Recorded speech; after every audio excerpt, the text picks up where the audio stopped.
Hey guys, in this episode I had the two boys in training today, so we warmed up with some ball touches. So this is a good warm up for getting the legs fired up.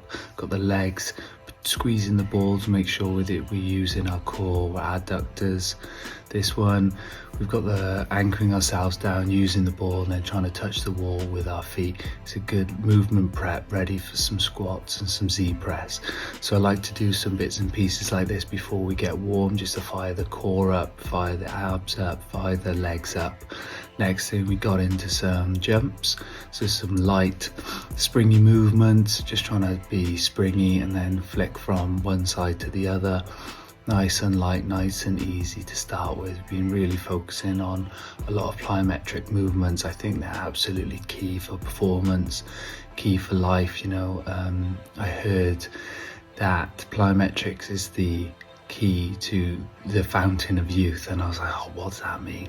But if you watch kids, they are constantly jumping and running and being springy, and we lose that later on. So working on being explosive, being ready just to snap and feeling that power is something that I really love, and I want to keep training. And with my athletes and my clients, I really try and push that. So single leg jumping and using some implements like the plates here to go from side to side to make you spring off and on.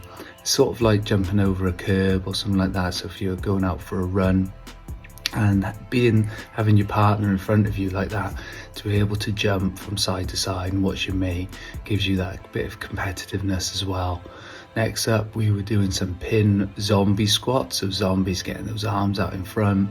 We're going to drop down, touch those pins and then power back up. Now both these boys can squat much lower than this, but the idea is to get a little bit stronger at the higher range. So here's Rich now, and can squat way lower than this, but being able to really control that and power up from that position is going to, in this phase, we're just working on this movement, okay? Because naturally he wants to squat much lower. So making him squat a bit higher is going to make him use his core and use his quads a little bit more, and he needed more weight on this. So with the first few sets it was too light and we needed to get something a bit heavier for him. Now Marcus here is doing his teddy bear squats just to get his body to figure out where his feet should be when he comes into that squat. He's got a wicked squat, very natural, just sit on his heels type squat, but when we bring weights in, it's nice to have a go doing something like this. We've got to sit on a box, and then when he drags his feet back in, his feet will naturally just go where they need to go to be able to get him to stand up. Then we finished off here with some C press with the ball between the legs and pressing above his head. Rich used the dumbbells and then Marcus used the bar. And again, it's all about trying to squeeze that ball, give you something to anchor yourself down with. And that was today's session. C press, zombie squats, some plyos. Short, sharp with the boys.